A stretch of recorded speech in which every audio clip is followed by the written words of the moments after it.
Surat 194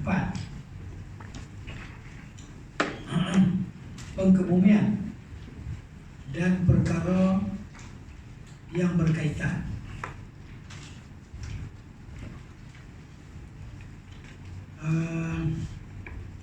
Dia kata poin yang ke-88, wajib dikebumikan mayat walaupun mayat orang kafir. Terdapat dua hadis berkenaannya. Pertama, daripada sekumpulan para sahabat Nabi sallallahu alaihi wasallam, antara mereka adalah Abu Talhah Al-Ansari radhiyallahu anhu, dan konteks adalah menurut hadisnya anna Rasulullah sallallahu alaihi wasallam amara yaum Badr, bahawa Rasulullah perintahkan pada hari perang Badar dengan 24 orang lelaki daripada pemimpin Quraisy. 24 lelaki daripada pemimpin Quraisy yang mati pada hari Badar itu.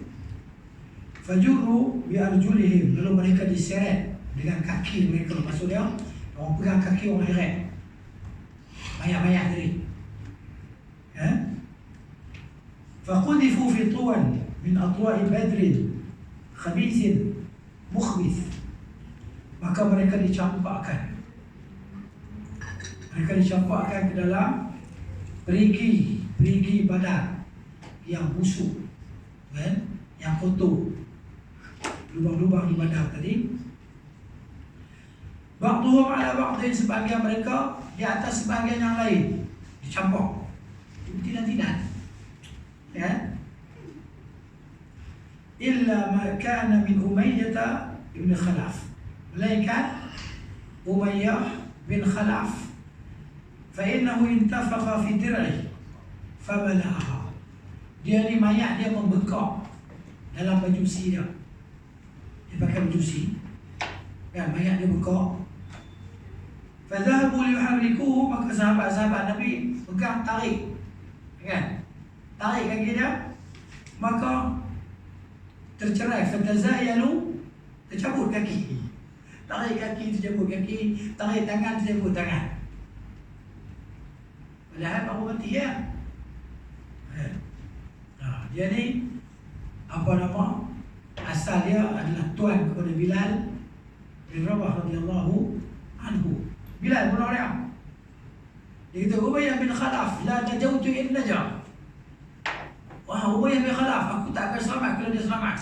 Dia tak mahu Umayyah jadi tawanan, dibunuh. Tidak, kalau dapat tangkap jadi tawanan, tembus bebas. Dia bunuh bekas tuan dia, Umayyah bin Khalaf. Umayyah nampak ada Umayyah nak bunuh dia juga. Dia pun nak bunuh Umayyah, dia bunuh Umayyah. Maka nak buat macam mana?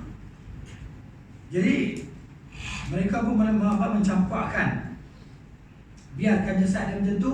Dia pun ambil batu, dia pun ambil tanah, dia pun tutup jasad dia tadi lah, yang empuk tadi. Tak boleh nak tarik, tak boleh lubang. Tipu dia tu, kamu itu ya. Dia pun tak gali lubang pun, tak korek lubang pun. Dia ambil tak, bantu-bantu, tutup pergi habis. Tak nampak tubuh dia tadi. Ini dia.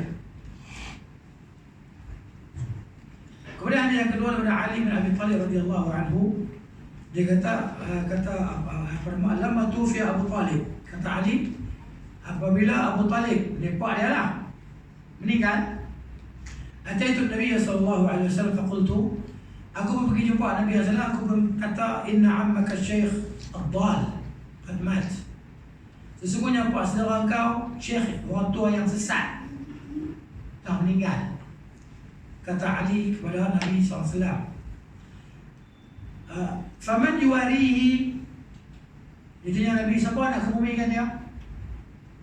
Ali tanya Nabi SAW, qala dhhab fawari, Nabi kata, kamu pergilah kebumikan dia.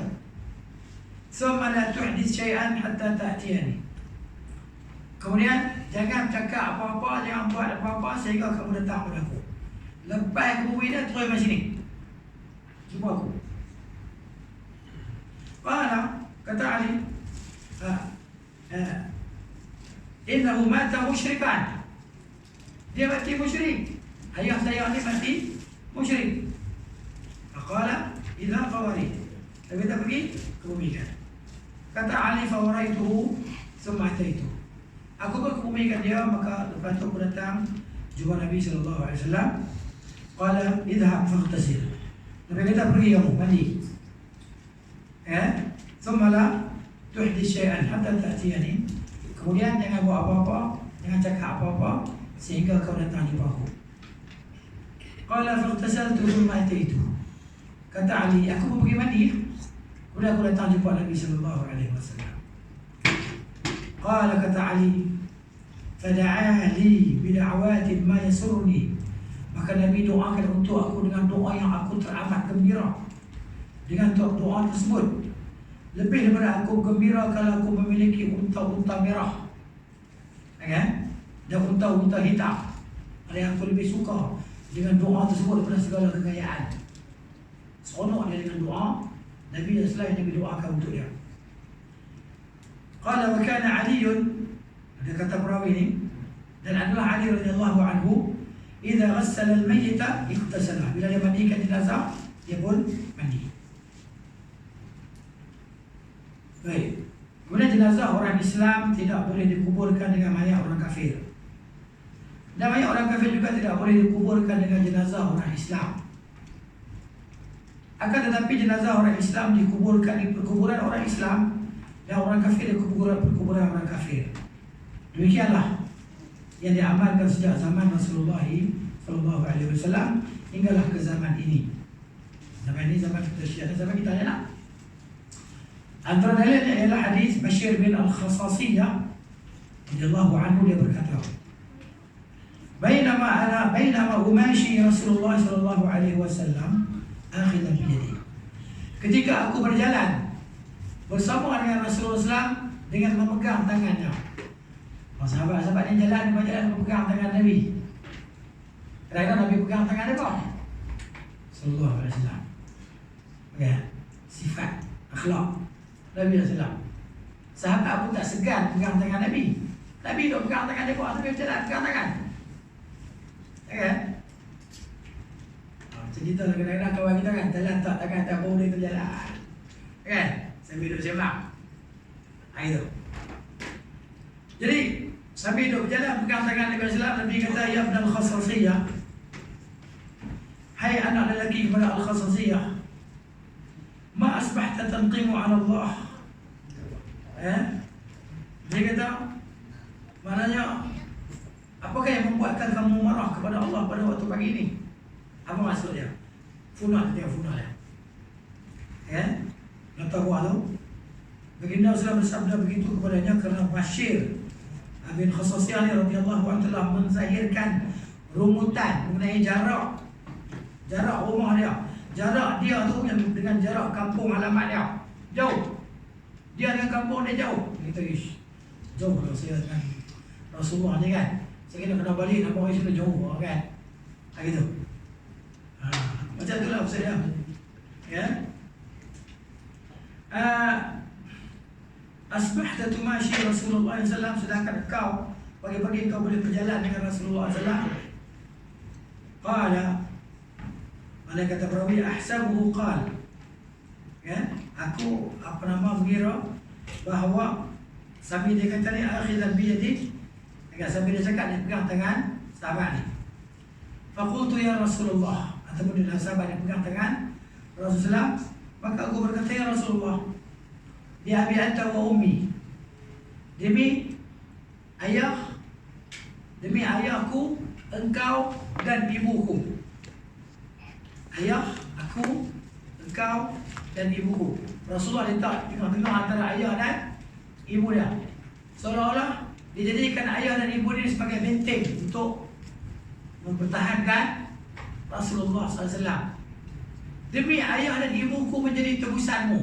Maksud itulah kataan yang digunakan oleh orang Arab dalam memuliakan seorang, sebagaimana sahabat memuliakan Rasulullah SAW. Bi abi anta wa ummi, dengan ayahku engkau dan ibuku. Kiri kanan ayah kita, orang yang kita sayang. Mak kita, orang yang kita sayang. Rasulullah lagi kita sayang kepada ayah dan ibu kita. Itu maksud penggunaan bahasa anak tadi. Rasulullah kita sayang lebih daripada segala-galanya atas diri kita, mak dan ayah kita. Begitu. Jadi ma asbahtu aqsimu 'ala Allah syai'an. Dia kata aku tidak marah kepada Allah, tak merumut kepada Allah Taala sedikit pun. Dia kata kullu khairin fa'ala bi Allah. Semua kebaikan Allah buat pada aku. Kata apa nama sahabat tadi? Ibnu Al-Khasasiyah tadi. Kemudian Bashir dan Bashir. Dia berjalan dengan Nabi SAW, fa'ata qubur al-musyrikin. Dia jalan-jalan dengan Nabi sampai di perkuburan orang-orang musyrikin. Faqala, maka kata Nabi SAW, laqad sabaqa haula'i bi khairin kathirin. Sesungguhnya telah mendahului oleh mereka ini dengan kebaikan yang banyak. Wa fi riwayatin khairan kathiran. Satu riwayat kata akan kebaikan yang banyak. Dia sudah terima je lah. Ya. Jadi mereka ni tak dapat kebaikan lah. Dah berlalu daripada mereka kebaikan yang banyak. Orang musyrikin. Jadi kebaikan mendahului mereka. Mereka tak dapat kebaikan sikit pun. Salasa marratin, 3 kali Nabi kata sallallahu alaihi wasallam. Thumma ata ala quburil muslimin. Kemudian Nabi sampai di perkuburan orang-orang Islam. Faqala, maka Nabi kata sallallahu alaihi wasallam, laqad adraka haula'i khairan katsira. Sesungguhnya mereka ini telah mendapat kebaikan yang banyak. Itu orang Islam.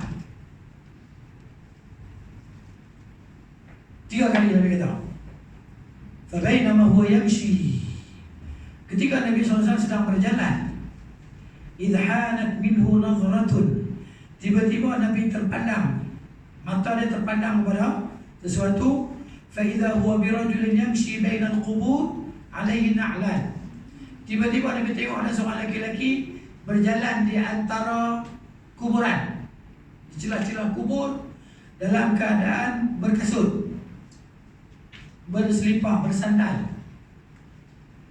Faqala, maka kata Nabi SAW, ya sahib as-sabtiyataini, wahai orang yang memakai selipar, sandal, waihak, celaka engkau, alqi sabtiyataik, campakkan seliparmu. Fanadhara, maka orang tadi yang berjalan di antara kubur yang berselipar tu, dia melihat. Falamma arafa rajul, apabila lelaki itu dikenal itu adalah Rasulullah SAW, khala'ana alaihi farama biha. Dia pun tanggalkan kasut dia atau selipar dia, dicampakkan kasut dia tadi. Jadi kita faham hadis ni, tak boleh pakai selipar, tak boleh pakai kasut di kawasan perkuburan. Ya. Kalau ustaz buat, kata ustaz, sebab ustaz buat. Ya. Hadis kata macam ni. Ustaz kata ada paku ni.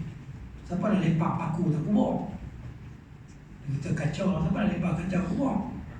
Kan? Duri. Tak nampak duri pun. Jadi pulanglah masing-masing kan. Tepuk dada tanya iman, tanya ilmu lah. Itu.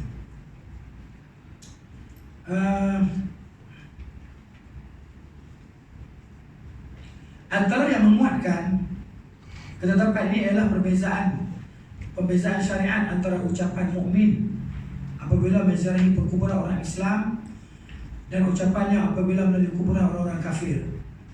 Seperti mana yang akan dijelaskan sebentar lagi pada bab menziarahi kubur. Apa yang kita akan ucapkan? Yang ke-90 yang sunnahnya ialah mengemumikan jenazah di tanah perkuburan.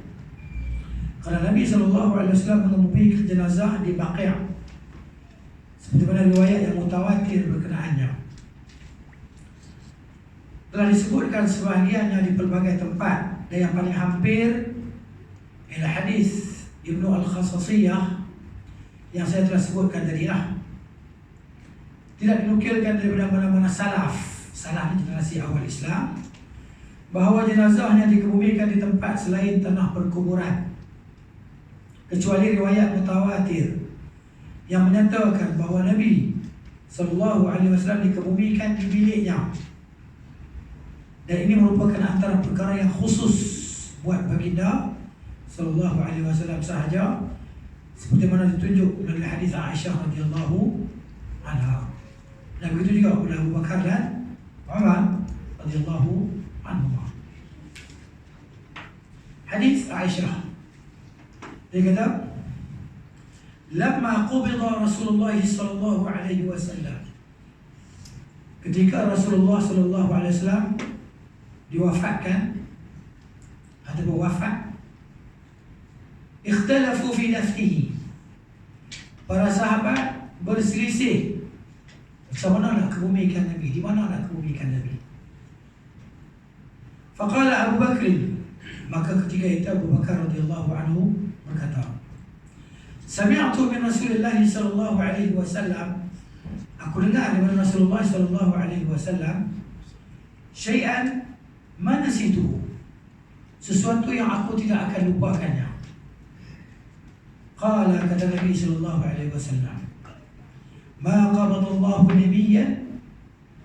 Allah tidak mencabut nyawa seseorang nabi atau roh seorang nabi illa fil mawdi', melainkan di tempat alladhi yuhibbu an yudfana, melainkan di tempat yang dia suka untuk dikebumikan Nabi itu.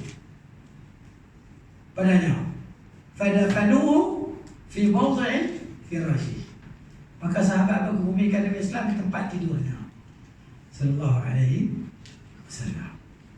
Dan tengok tempat tidur Nabi kan, bila Aisyah Google lah tengok, ada replika tu kan, kubur Nabi Sallam, bilik Aisyah kecil lah, muat-muat untuk 3 kubur, ataupun satu kosong ni, satu ni boleh masuk satu ni. Dikatakan bahawa tempat tu akan dikebumikan Nabi Isa alaihi salam. 3 orang, ada seorang lagi. Aisyah dikebumikan di Baqiyah. Baik, yang ke-91, mereka yang mati syahid dalam peperangan.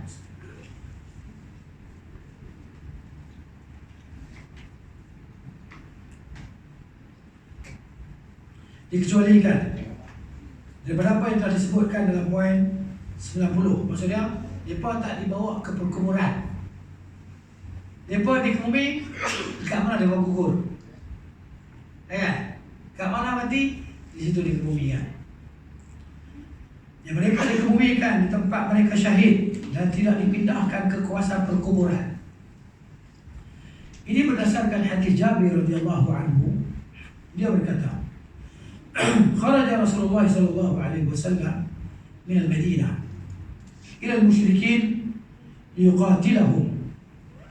Nabi SAW keluar daripada Madinah kepada orang-orang musyrikin untuk memerangi mereka pada perang Uhud.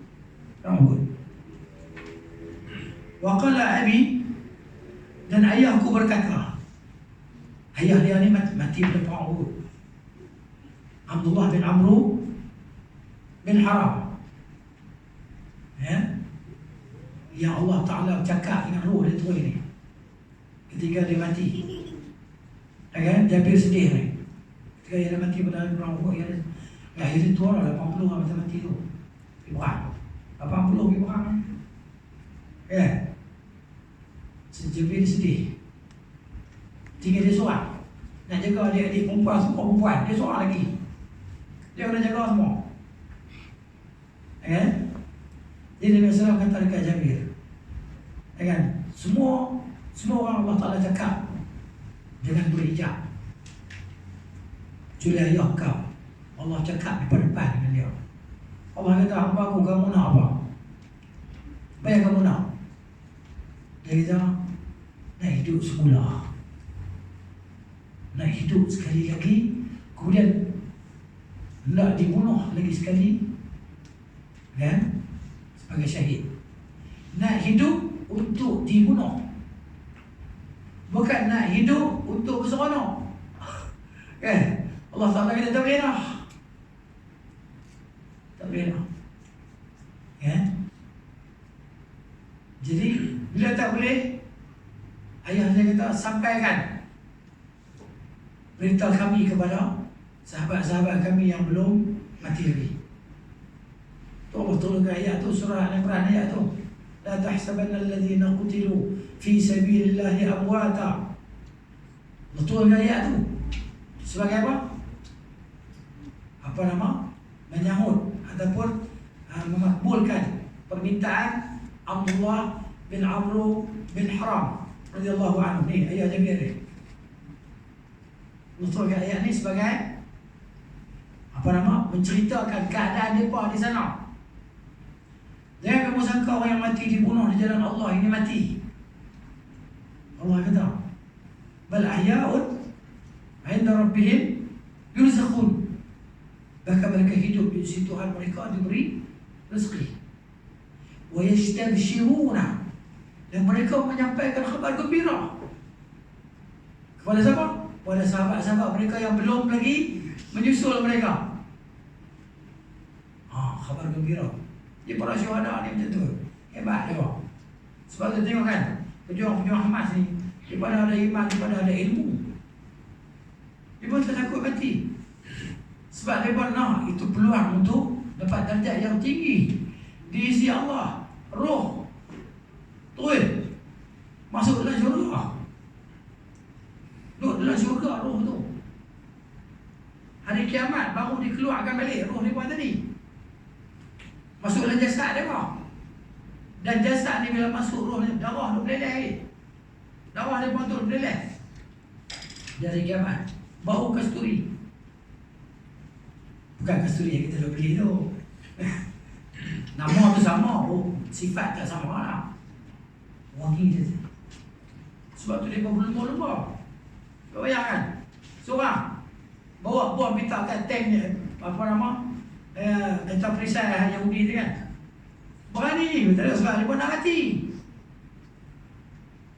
Sebab tu para pejuang daripada Arab tadi datang ke Afghanistan, sampai dekat airport kan, di Pakistan, koilok pasport, bulan tu sampah. Jina linuktan, kami datang untuk dibunuh. Allah. Kan? Tapi bukan semua mati. Tapi ramai mati, juta mati. Ramai. Puak-puak Arab ni, dah ulama dah bagi fatwa kan, jihad lawan Rusia. Masa tu Rusia kalah. Tak jumpa Rusia ni Israel. Dia kata kami perang dengan hantu. Betul kot. Allah Ta'ala datangkan bantuan. Tapi mana yang hantar mati, tak mati lah. Mati syahid lah.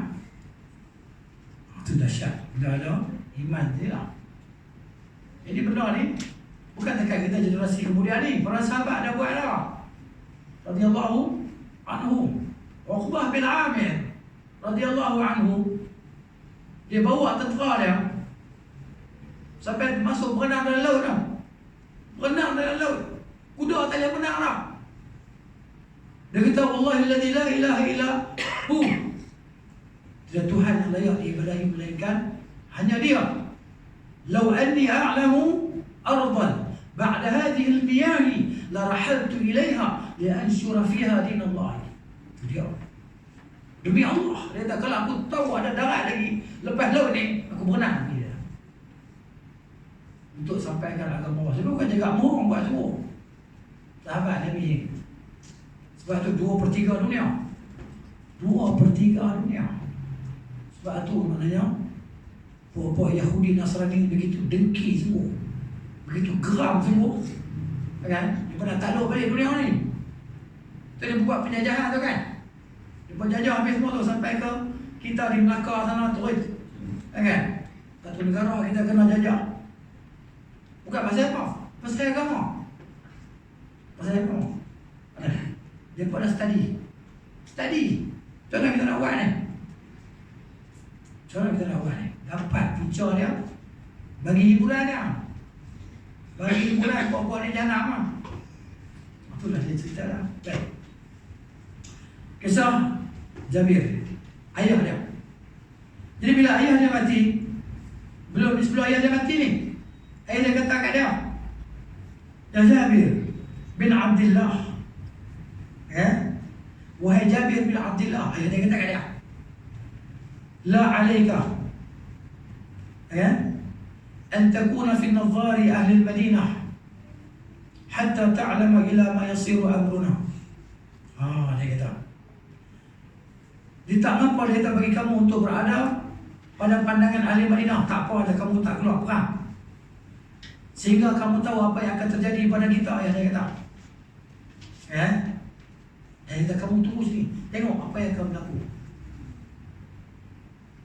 Fa inni wallahi, dia kata, maka sesungguhnya aku demi Allah, laula anni atruku banatin li ba'di, kalaulah tak ada anak-anak perempuan aku ni, tak ada orang, kalau ada mana tak ada mereka ni, kamu je ada, la habbtu an tukhtala baina yadayya, aku teramat suka kalau engkau dibunuh di hadapan mata aku. Allah, ayah kata ke anak macam tu. Ni dia kata, kalau tak ada anak-anak perempuan aku lah, kita dua yang ada, mesti ayah suka kamu dibunuh di depan mata ayah. La ilaha illallah. Ni yang buat Yahudi dia takut ni. Ni perlu takut ni. Iman tu para sahabat. Kata Jabir, ayah dia pergi lah. Ayah dia suruh dia tunggu. Maksudnya ayah dia tahan kena tunggu rumah. Dia kata, adik-adik, ayah pergi seorang lah. Kalau adik-adik yang tak ada ni, jom kita pergi dua. Ayah nak tengok orang kena bunuh sebab ayah di medan perang. Tapi kerana adik-adik perempuan ni, siapa nak jaga? Dia kena jaga. Tu yang dia nikah dengan janda. Nabi kata pasal apa nikah dengan janda? Pasal apa tak nikah dengan anak dara? Boleh melawak dengan dia boleh melawak kan? Dia terjemah dalam bahasa kita lah, selain putera. Dia kata, ayah aku mati, tinggal nak perempuan ramai. Kalau aku nikah dengan anak dara, lagi masalah lah. Dia tak hati, dia pun ada tak hati, siapa nak jaga siapa? Tu dia nikah dengan janda. Janda cerdik lah tu. Perang Ahzab kan, perang Ahzab tu. Isteri dia kata, ni ada masalah sikit ni, ada low sikit, pergi bisik-bisik kan Nabi SAW dan 2-3 orang hati Nabi tu. Dia pun tak apa letak Nabi ni, dia kata macam tu. Pergilah bisik kan Nabi. Orang tengah 2 kali pakai tu, perang Khandaq, perang Ahzab tu. Begitu di rumah dah makan sikit ni, begitu ada 3 orang. Nabi panggil satu pasukan perang. Semua yang ada di situ, semua Nabi panggil. Allah, tak tetang lah. Dia lari balik, kita dia balik. Beritahu kepada dia pecat. Dia kata habis lah, lewat. Semua orang tahu. Nabi panggil semua lari. Dia kata, kamu panggil ke bini? Rasulullah panggil. Kita Rasulullah panggil. Kalau Rasulullah panggil, kamu nak heran apa? Takut apa? Tengok baru dia, semua dia lah. Bukan aku panggil, Rasulullah yang panggil yang salam. Tu yang makanan jadi banyak kan, sampai satu Madinah boleh makan. Ada roti sikit, lauk sikit. Jadi kata Jabir, ketika aku berada di Madinah bersama dengan orang yang tak keluar perang tu, izja'at ammati, tiba-tiba mak saudara aku, yakni saudara ayahku, biabi, dia bawa ayah aku, wa khali, dan pak saudara aku sebelah mak aku. Maknanya ayah dia mati, mak saudara dia bawa ni, saudara perempuan ayah dia heret, bubuh atas nama kenderaan atas kuda tadi kan, bawa balik 2 orang. Dia balik ayah dia dengan pak saudara belah mak dia, saudara mak dia lah. Adilatahu ma'ala nadhil. Dia bubuh di atas tunggangan dia, secara seimbang lah. Maka tiap kuda dia tadi, muntah dia, bawa balik. Fadakhalat bihim al-Madinah, dia masuk ke Madinah untuk dikebumikan di perkuburan Baqi'ah. Idh lahqa rajulun yunadi, tiba-tiba ada seorang lelaki mari kejar. Dia panggil, dia kata, ala inna Rasulullah sallallahu alaihi wasallam ya'murukum an tarjimu bil qatla. Rasulullah perintahkan kamu untuk buat balik segala yang terbunuh ni. Ambil balik, dia tak balik tempat dia mati. Tahu mana? Jangan buat betul Madinah, tak balik. Fatadfinuha fi masariha, kebumikan jenazah itu di mana mereka gugur. Tak mana kebumik ni, itu tanah. So, haitsu qutilan faraja'na bihima, kata Jabir, kami pun bawa lah ayah aku dengan pak saudara aku yang meninggal tu, 3 mak saudara ni lah, bawa pergi. Fadafannahuma haitsu qutila, maka kami kebumikan mereka berdua di mana mereka terbunuh. Masya Allah, ini cerita. Ini perang Uhud. Tapi kita tengok apa dia kan, kubur setempat. Yalah dia berlaku banjir kan sekali kan. Bila banjir dia mayat terapung habis. Jadi terapung habis macam mana dia kubur sekali. Kubur sekali. Tidak kan bukan mati sekali, sana kan. Kecuali kubur Hamzah yang diasingkan. Radhiyallahu anhu. Kemudian yang ke-92, tidak boleh mengebumikan jenazah pada keadaan berikut, kecuali dalam keadaan daruratlah terdesak. Yang pertama, pengebumian pada 3 waktu yang telah disebutkan sebelum inilah. Waktu matahari terbit, matahari tertegak di tengah langit kan. Dalam ketika matahari nak tenggelam, 3 waktu tu. Okey. Salah sa'atin kana Rasulullah yanhana an nusalli fihinna atau naqbura fihinna amwatana. 3 waktu tadi. Kemudian ayat kedua pada waktu malam. Ya? Ini kecuali terdesaklah. Ini berdasarkan hadis Jabir radhiyallahu anhu yang kata, fazajara an-nabiy sallallahu alaihi wasallam an yaqbara ar-rajul bil-lail hatta yusalla alaihi illa yattara al-insanu ila dhalika. Lalu Nabi SAW melarang jenazah dikuburkan pada waktu malam sehinggalah jenazah tersebut disolatkan, melainkan jika terpaksa melakukannya. Illah dia apa dia? Sebab dia apa? Sebab untuk disolatkan kata jenazah tadi, supaya ramai yang mendapat solat pada jenazah tadi lah. Tapi kalau kan mati dah, kita mungkin pukul 3 tadi, pukul 2 tadi, dan tunggu proses sebab malam, kau pergilah malam. Tak kena tunggu esok 12 jam.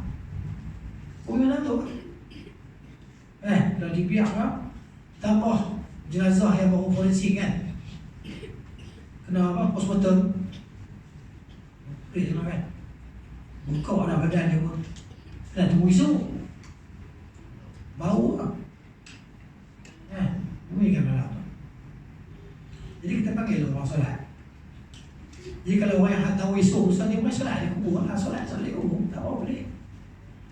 Kalau orang yang belum solat kan, tu solat kat kubur tadi. Itu. Kemudian 93,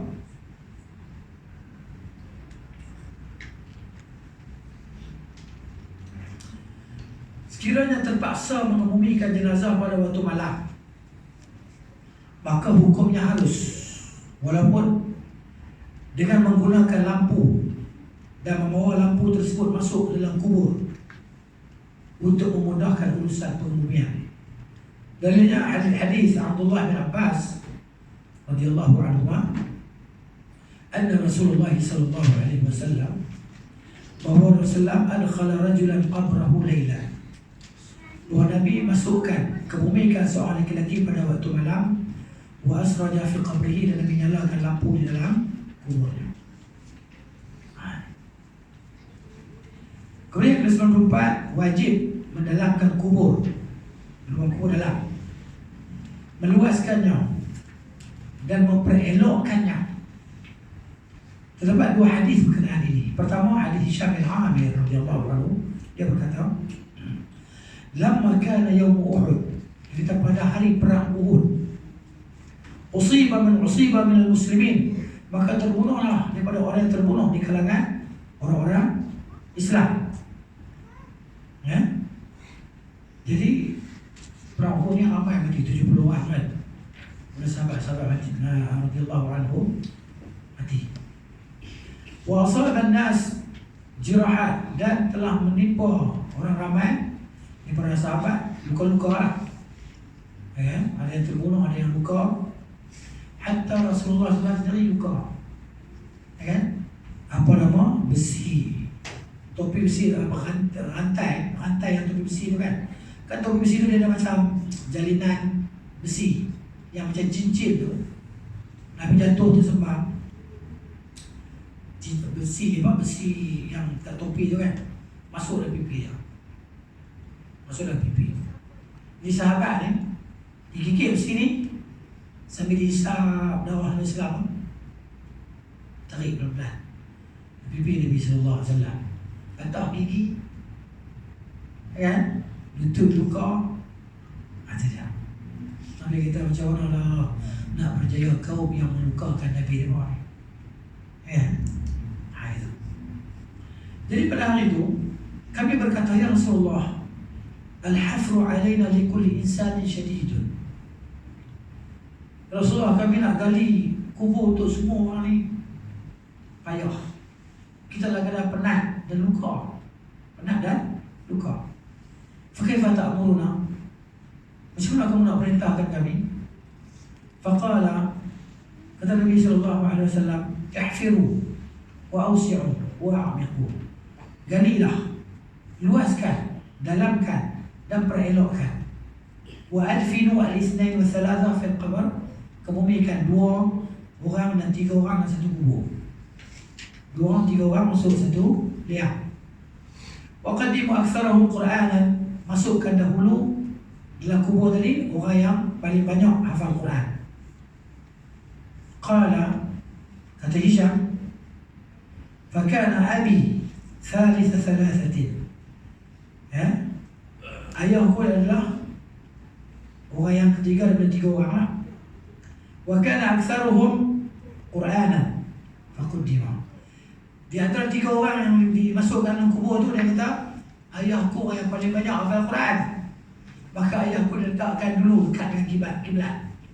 Maksudnya dekat dengan kiblat ayah dia Arab. Kan, dekat dengan arah kiblat. Kemudian hadis yang kedua daripada seorang lelaki Ansar. Dia berkata, kharajna ma'a Rasulullah sallallahu alaihi wasallam fi janazati rajulin min al-Ansar.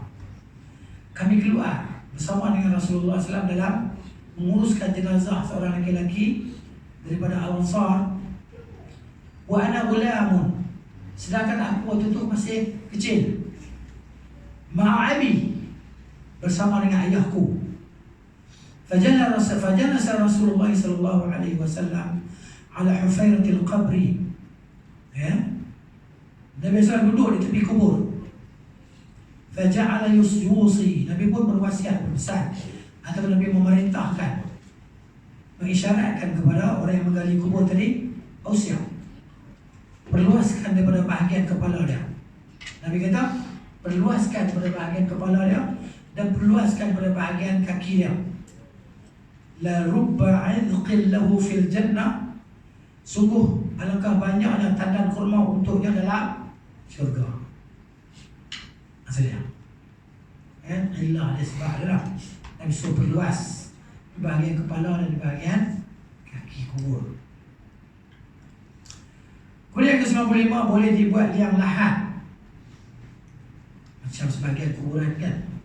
Atau syak. Syak ni maknanya tak boleh buat lahat-lahat di tepi, tapi sebagian tempat macam terlumpur kan, tak boleh. Bila gali ada air kan, jadi bolang kandar, dia pengiring siap-siap jenazah dari dalam kandar tu kan, menghadap ke arah kiblat. Maka dia bertekan kandar tadi masuk dalam timus tanah kan, gali bila gali ada air kan. Tapi kalau tempat yang kering, Dia boleh buat lahat, gali macam tu arah kiblat kan, macam tu L kan. Jadi jenazah masuk situ lah, timbul sini. Sebagian tempat dia buat macam huruf U kecil, U kan. Jadi letak jenazah betul-betul yang muat untuk badan dia, letak papan, betul timbul atas papan tu kan. Nanti dia pakai syak. Kalau yang tu lahat, liang lahat. Kalau yang bawah ni dia panggil syak. Ya. Ada pada baka.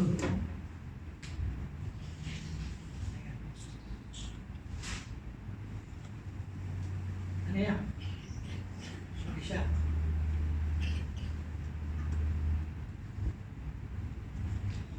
Syak. Jenazah sini kan. Lahat ni lahat. Lahat. Lahat. Ayo. Dua boleh ya? Ha? Di sini kiblat. Ya. Kiblat.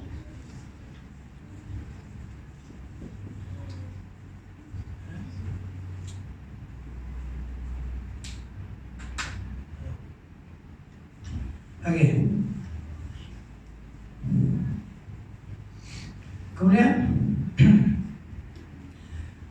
kerana kedua-duanya diamalkan secara berterusan pada zaman Nabi SAW. Tetapi yang afdalnya ialah lahat lah, kalau boleh. Kalau boleh. Tapi sebagai tempat kita tak boleh. Terdapat beberapa hadis mengenai perkara ini, saya sebutkan dua daripadanya. Pertama, daripada Anas bin Malik radhiyallahu anhu katanya, "Lamma tufiya Nabi sallallahu alaihi wasallam." Ketika Nabi sallallahu wafat, kana bil Madinati rajulun yalhadu.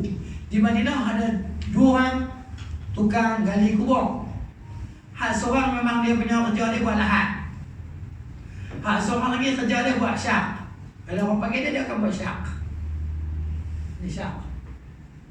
Ya. Jadi maka sahabat-sahabat kata, nastakhiru rabbana, kita minta Tuhan kita pilih. Wa nab'atsu ilaihima, kita hantar dua-dua orang, seorang pergi panggil kawan ni, seorang pergi panggil kawan ni. Fa ayyuma subiqa taraknahu. Siapa-siapa yang lambat, kami tak ikut, tak ambil cepat. Siapa sampai dulu dia buat syak ataupun lahat. Kita minta pilihan kepada Allah. Fa'ursila ilaihima, maka dihantar kepada mereka berdua. Fasabaqa sahibul lahdi, tiba-tiba yang sampai dulu orang yang buat lahat. Falahadu lin Nabi SAW, maka dia pun buat lahat untuk Nabi sallallahu alaihi wasallam. Ya. Hai. Dia mungkin ada soalan, Nabi orang buat syak lahat, ada jawapan. Ya. Baik, yang kedua daripada hadis Abdullah bin Abbas radhiyallahu anhu, anna Rasulullah sallallahu alaihi wasallam qala, al-lahdu lana wasyaqqu li ghairina. Nabi kita yang lahat untuk kita, manakala asyak dalam kubur pula adalah untuk selain kita. Baik. Jadi Nabi suka lahat lah sallallahu alaihi wasallam. Apa yang kemah dia? Maksud selain kita merujuk pada siapa? Mana selain kita ni merujuk pada mungkin ahli kita. Mungkin Allah Ta'ala. Kita ni sudah orang yang berada di atas syariat kita lah, ala billatina. Ya. Tapi maknanya kalau buat syak pun tak ada masalah, boleh. Tapi ada sebagian lahat yang sukai adalah lahat. Hikmah dia wallahu a'lam. Bila buat lahat ni, orang tak injak-injak di atas Nabi SAW. Kan? Jadi jenazah tu tak diinjak atas dia kalau buat lahat. Tapi kalau buat syak, diinjak di atas dia. Itu hikmah dia. Wallahu a'lam. Kemudian ke 96, tidak mengapa untuk mengemumikan dua jenazah atau lebih dalam satu kubur ketika terpaksa. Didahulukan yang afdal dalam kalangan mereka. Terdapat beberapa hadis berkenaannya. Antaranya ialah hadis Anas pada poin yang ke-37 orang. Dan hadis Hisham bin Amir yang kita baca tadi, yang telah sebutkan sebelum ni. Yang ke-97, menurunkan jenazah dalam kubur, sama ada jenazah lelaki ataupun jenazah perempuan, merupakan tugas orang lelaki, bukan tugas orang perempuan. Ini kerana beberapa perkara. Yang pertama, itulah yang diamalkan sejak zaman Nabi sallallahu alaihi wasallam dan diamalkan oleh orang-orang Islam secara berterusan hingga ke hari ini. Akan disebut pada poin yang ke-100 nanti, hadis Anas tentang ini. Itu yang pertama. Yang kedua, sebab orang lelaki-lelaki lebih gagah dan kuat untuk melaksanakan tugas tersebut. Yang ketiga, sekiranya ia dilakukan oleh kaum wanita, maka akan menyebabkan keterdedahan sebahagian aurat mereka di hadapan orang lelaki yang bukan mahram. Sedangkan ini diharamkan. Nah, itu sebab dia. Tugas menurunkan jenazah adalah tugas orang lelaki. Yang ke-98, para wali kepada jenazah lebih berhak untuk menurunkannya.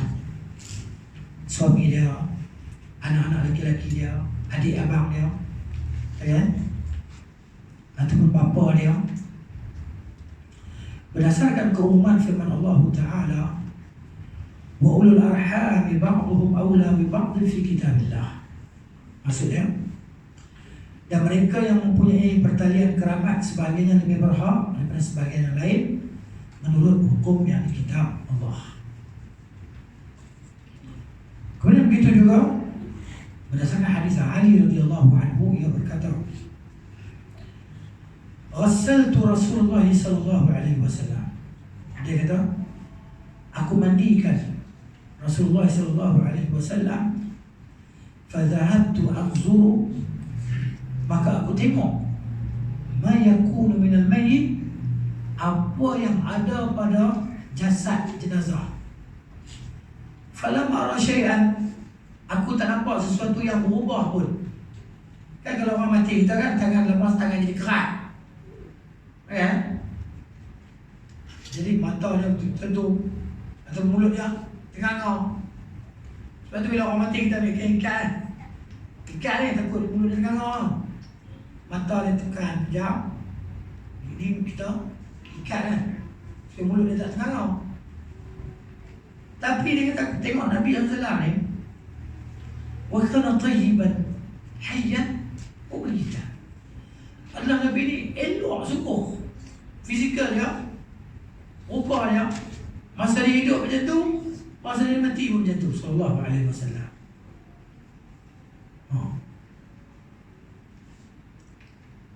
Wa waliya dafnahu wa ijnanahu duna nasi arba'atun. Yang melaksanakan urusan penyelenggaraan jenazah Nabi sallallahu alaihi wasallam ni 4 orang daripada keluarga dia. Ali, Al-Abbas, pak saudara Nabi, Al-Abbas, Al-Fadl, anak Ibnu Abbas, Fadl bin Abbas, wa Saleh. Dan Saleh ni maula, bekas hamba Rasulullah sallallahu alaihi wasallam. Bekas hamba, maksudnya hamba Rasulullah bila Rasulullah merdekakan dia. Macam Zaid bin Harithah, tapi dia mati di sana, mati di Mu'tah, perang Mu'tah kan. Dia yang mula-mula mati. Kami lantik dia tu, Zaid. Lepas Zaid, idza qudiya Zaid, idza qutila Zaidun fa Ja'far. Bila Zaid dibunuh, Ja'far pula Nabi kata. Idza qutila Ja'far, in qutila Ja'far, kalau Ja'far dibunuh, fa Abdullah bin Rawahah. Abdullah bin Rawahah pula ganti. Dia pun mati sana di Mu'tah. Mu'tah kat mana? Jordan. Ada universiti Mu'tah kan? Universiti Mu'tah, Jordan lah. Faham kan? Oh, 200,000 lah. 200,000 lah. Lawan 30,000. 100,000 orang sarung. 100 lagi campuran. Awal. Last sekali Khalid bin Walid lah maknanya kan. Strategi perang dia dapat selamatkan banyak nyawa yang terkorban para sahabat tu lah.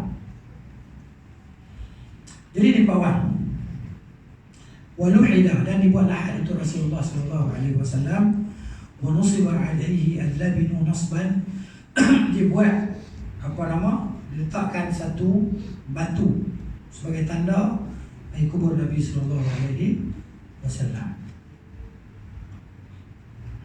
Di sini terjemah apa? Diletakkan batu-batu untuk menutup lahat tersebut. Ya, al-labid.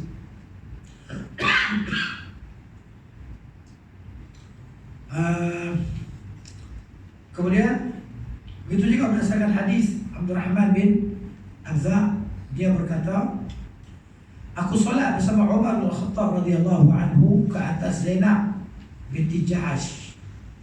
Zainab binti Jahash meninggal, Ummul Mukminin, dia meninggal di zaman pemerintahan Umar radhiyallahu anhu di Madinah. Fakabbara arba'an. Kemudian dia solat jenazah takbir 4 kali.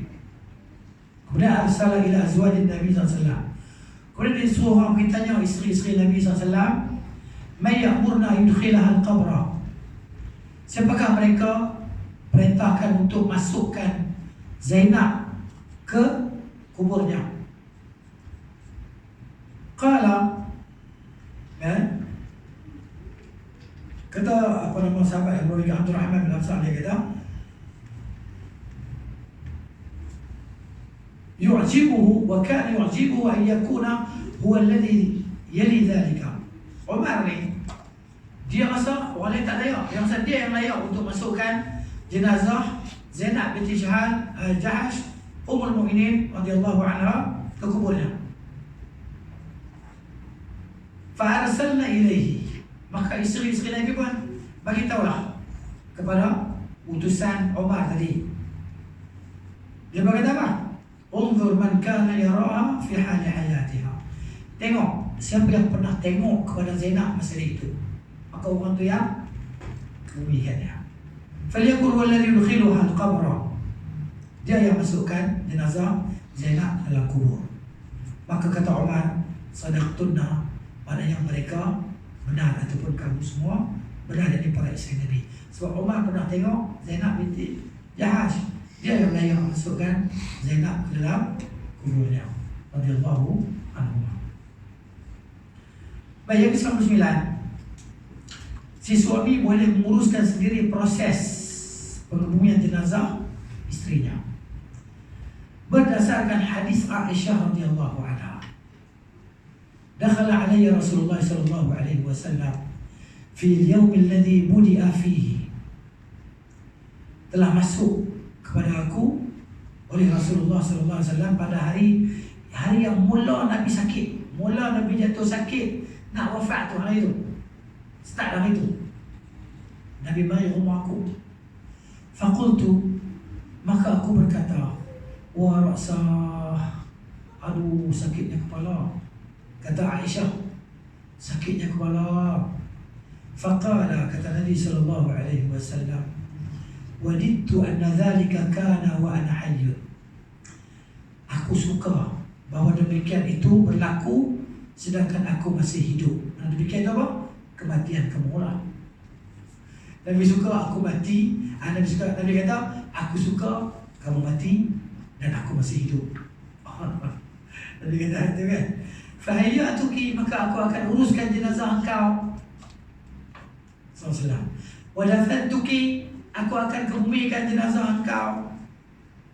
Qalat, kata Aisyah, faqultu ghaira, maka aku pun kata dalam keadaan cemburu. Dia jawab apa yang dia kata dalam keadaan dia cemburu. Ka'anni bika fi dhalika al-yawm 'arusan bi ba'd nisa'ika. Oh, kalau macam tu saya rasa masa saya mati tu Rasulullah akan pergi ke rumah isteri yang lain lah. Jadi giliran hak rumah saya tu Tak ada lah, pergi rumah isteri lain lah. Cemburu. Ya. Qala, kata Nabi SAW, wa ana wa ra'sah. Bahkan aku, Nabi kata, aku yang sakit kepala semua. Sakitnya kepala aku, Nabi kata. Ud'u li Aba Bakr wa akhaki. Nabi kata, kamu pergi panggil Abu Bakar. Panggil ayah kamu Abu Bakar. Panggil saudara lelaki kau. Hatta aktuba li Abi Bakrin kitaban. Sehingga aku nak tulis satu surat untuk Abu Bakar. Fa inni akhafu an yaqula qailun. Kan? Aku takut ada orang akan kata wa yatamanna mutamannin. Ya? Aku takut orang akan kata ada orang yang akan berangan-angan. Ana aula, aku lebih utama ganti tempat Rasulullah. Rasulullah kata aku bimbang. Ada orang kata macam tu. Rasulullah kata aku nak tetapkan Abu Bakar ganti aku. Dia panggil Abu Bakar. Dia panggil saudara kau.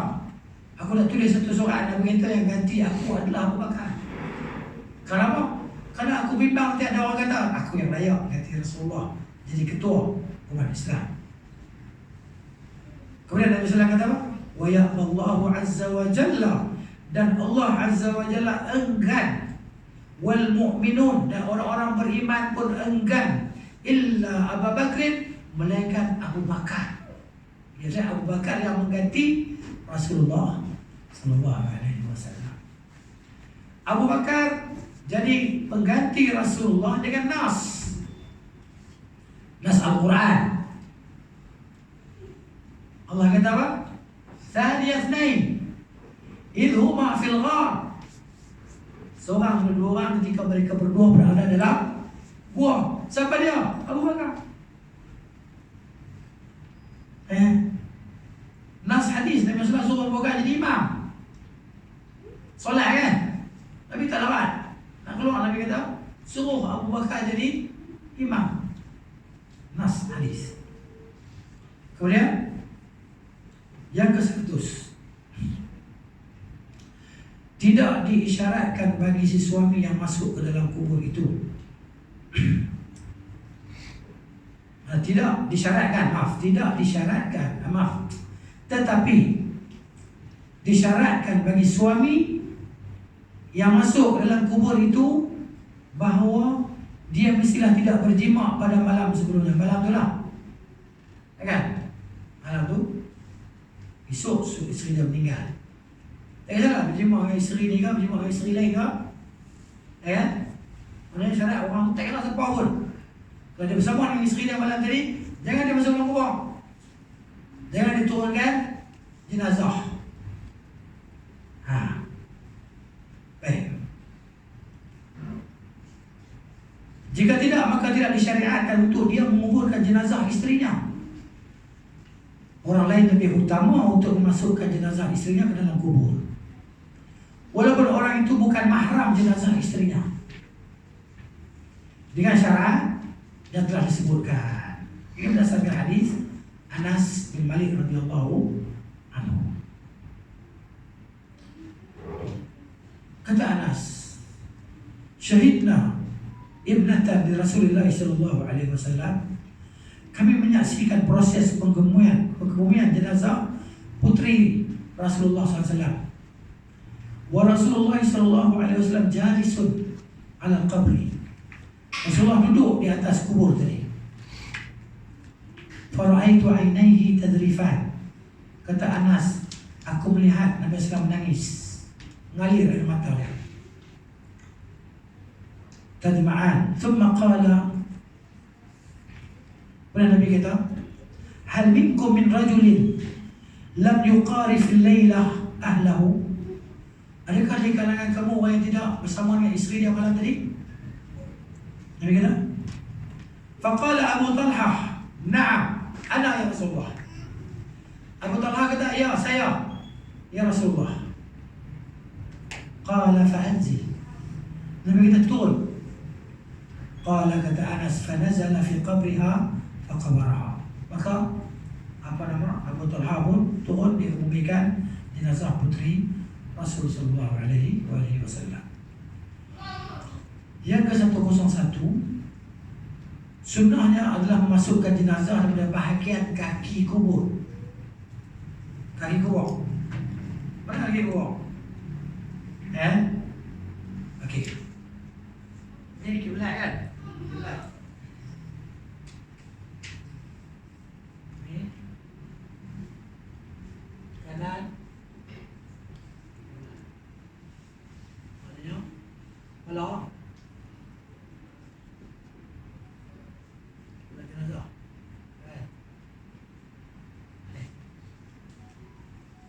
Ini kiri. Kiblat Gitu tak? Ni kaki kubur. Okey. Bahagian kaki kubur. Masuk kepala aku ni.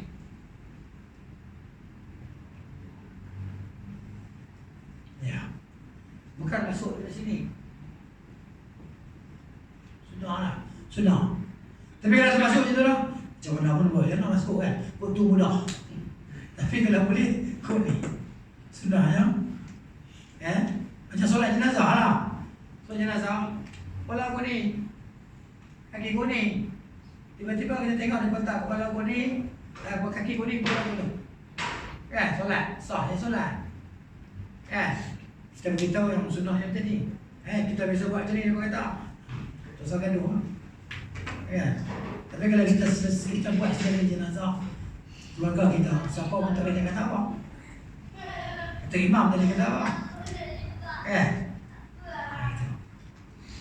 Kalau jenazah kita mati ni, beritahu jangan pergi orang masjid ya. Ramzul cerita tadi dia pergi usul jenazah. Kan?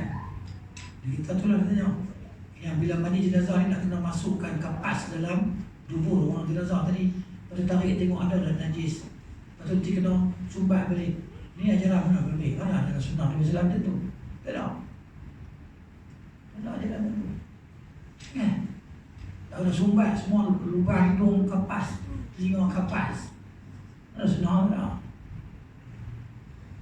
Bus obat. Buat seluar. Buat telekung. Buat jubah.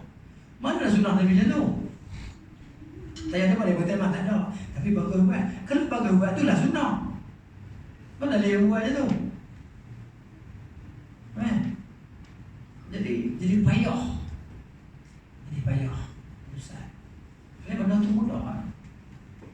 Orang takut nak mandi jenazah.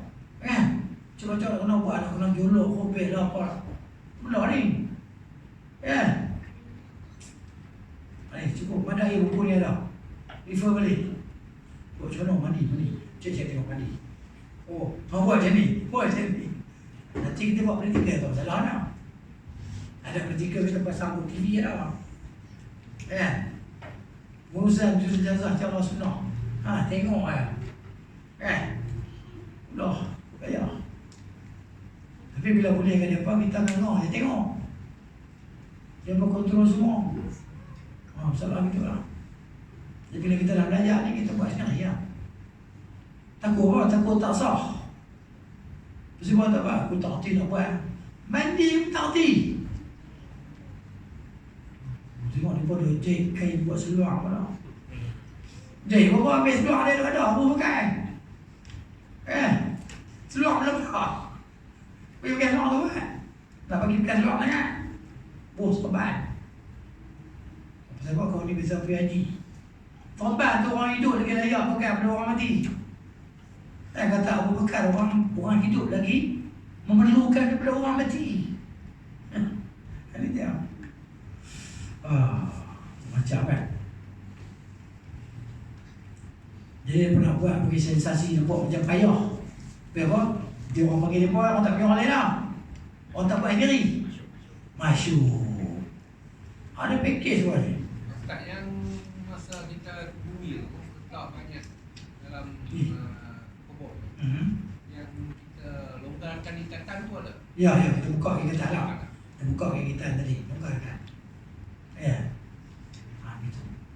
Jadi maknanya Wallahu a'lam, kemaknanya apa Allah a'lam. Ada yang kata kena pergi dia kena pergi kena tanah. Tak semestinya. Tak semestinya. Yang pentingnya kita hadapkan dia ke arah kiblat. Yang pentingnya benda tu apa kita nak buat mesti ada dalil. Mesti ada dalil. Dan dalam ni semua sebut insya-Allah. Apa yang tak disebut dalam ni insya-Allah tak ada. Tak ada. Ini komplit. Hadis ni semua sebut, semua ada hadis berkaitan dengan pengurusan jenazah daripada sakit sampai selesai pemulihan, sampai ucapan takziah macam mana kita nak ucap. Mana kita sedang apa proses pengemumian ni, ya? Gitu.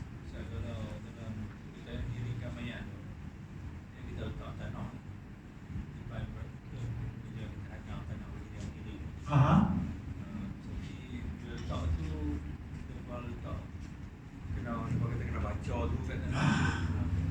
Cumanya nak masukkan ke dalam kubur tu kita baca Bismillahi ala sunnati Rasulillah atau Bismillahi ala millati Rasulillah. Maksudnya nak masukkan ke dalam kubur. Adapun ambil satu tanah seketui baca ni minha khalaqnakum wa minha wa fiha nu'idukum semua tu tak ada dalam sunnah. Tak ada. Kena baca satu tanah ni baca ni tak ada dalam sunnah Nabi sallallahu. Ini saya sebut hadis sebut sunnah je lah. Had tu belakang ni sebut benda-benda yang tak disunahkan itu kita buat belakang sekali. Kita nak faham. Kita nak buat sama ni. Belakang ni. Kalau dah cepat kita lebih cepat. Okey. Ada cerita dia. Tengok dia kata. Berdasarkan hadis Abu Ishaq dia berkata Awsa al-Harith an yusalli alaihi Abdullah bin Yazid. Al-Harith ni dia meninggal, dia wasiatkan bahawa yang jadi imam solat dia Abdullah bin Yazid. Fasalla alaihi, lalu Abdullah bin Yazid pun solat ke atas dia. Thumma adkhalahu al-qabra, kemudian Abdullah bin Yazid masuk ke dalam kubur min qibali rijlain al-qubur, daripada arah kepala kaki kubur, masuk ke kepala dia usul. Itu. Wa qala hadha min as-sunnah. Dia kata ini dah dia sunnah.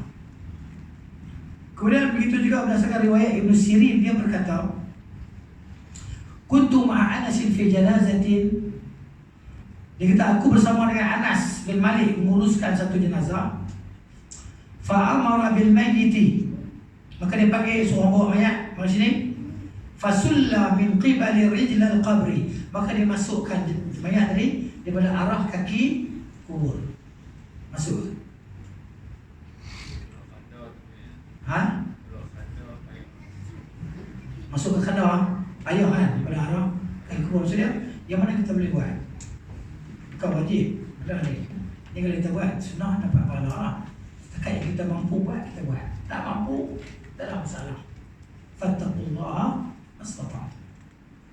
Ya. Buat macam mana kita mampu buat. Apabila buat macam tu kalau ada. Ulurkan daripada arah kaki. Yang ke-102 jenazah diletakkan di atas lambung kanannya. Ini dah. Kan? Jadi kepala belah ni ya. Menghadap ke arah kiblat. Wajahnya bertentangan arah kiblat. Kepala serta kedua belah kakinya pula menghala ke arah kanan dan kiri kiblat. Kepala di kanan, kaki di kiri. Beginilah amalan yang dipraktikkan oleh orang-orang Islam sejak zaman Rasulullah SAW sehingga ke hari ini. Dan beginilah keadaan setiap kubur di atas muka bumi ini yang disebut dalam kitab Al-Muhalla dan selainnya. 103, orang yang meletakkan jenazah dan lahat membaca Bismillah wa ala sunnati Rasulillah. Dia masukkan jenazah dalam kubur tadi kan. Ya. Bismillah ataupun Bismillah wa ala millati Rasulillah SAW. Baca itu.